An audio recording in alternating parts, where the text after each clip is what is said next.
forgot to mention it before, but this car pulls 1 G of force when I accelerate in first gear.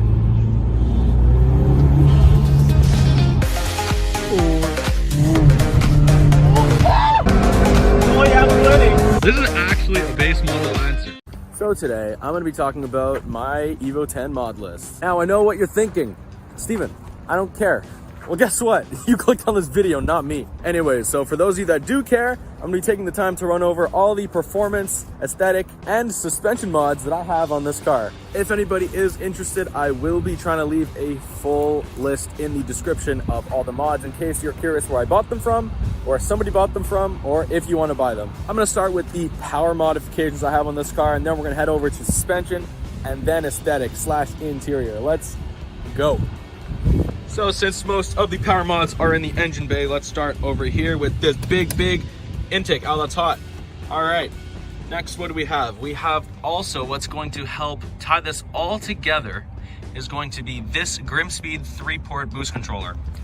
This is what essentially is going to be kind of like a piggyback and replace the OEM boost controller and help me trying to dial this car in and choose exactly how much PSI, how much boost I want to be running. Number 3 is going to have to be this beautiful ETS Extreme Turbo Systems Intercooler Kit.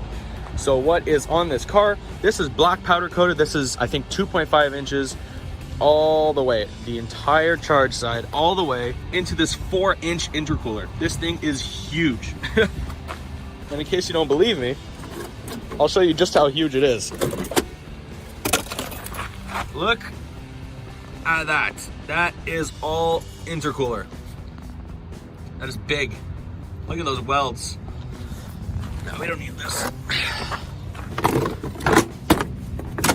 Good as new. Fourthly, this car does have an ETS downpipe test pipe 3-inch. So that's going to help a lot in increasing the flow in this exhaust system. I also have additionally added a cutout, a valve cutout for my exhaust.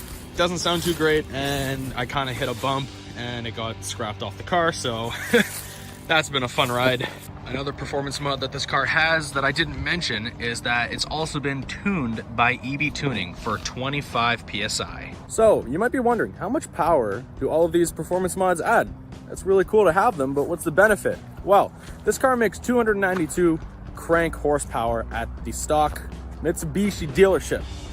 That to the wheels, I think, was about 240, 250.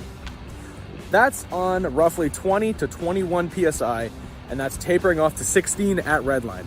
Currently, what this car actually does is 25 PSI, and it holds that, tapers to about 23 to 22 when we get closer to redline. What does that mean? The number you all care about. This car, it's nothing crazy. This car is about 330 wheel horsepower, and it is fun. First gear is a rocket ship. Moving on, to state the obvious, the wheels are gold. That was a dead giveaway. Brembos aren't a mod because it already came with it. But I will say that the mod that I have done, I don't know if you want to count it as a mod. We have 245 Michelin Pilot Sport 4S's. These things are absolutely amazing. They've gotten me out of several sticky situations, and I would recommend nothing but these tires. Sixthly, you may have noticed that this car does have a little bit of a different stance than OEM. That's because it's on lowering springs. My mentality of lowering springs at the beginning was very bad, because I was a coilover guy, so I was thinking, you know what? Coilovers are so good. If you're running a stock shock on a lowering spring, you're just gonna be bouncing all over the place. It's bad for the shock. But this car has completely changed that. It's completely changed that mentality of lowering springs. It's been amazing. I love these lowering springs. And I did say in my introductory video that I was getting the VLAN headlights, so there they are. I absolutely love them. They are amazing, and they are just one of the things that makes this car look as beautiful as it does. Now, if we are moving into the interior, what do I have in here? So I have the essential.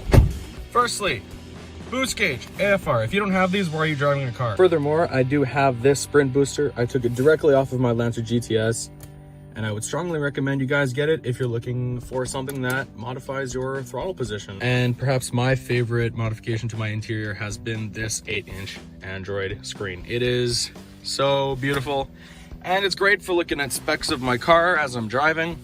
Oh wow, you can really see the little trees. But in all seriousness, guys, if I had to recommend something, it would definitely be this screen. I hope you guys enjoyed this video. I hope it answered a few of your questions, which may have been what I have in here, what I plan to do with it. I will be making more videos on, I feel like I have to make the obligatory 5 things I hate, 5 things I love about this car. But yeah, I really hope you guys enjoyed the video, and leave comments and suggestions for videos you'd like to see me do with this thing. It's a blast.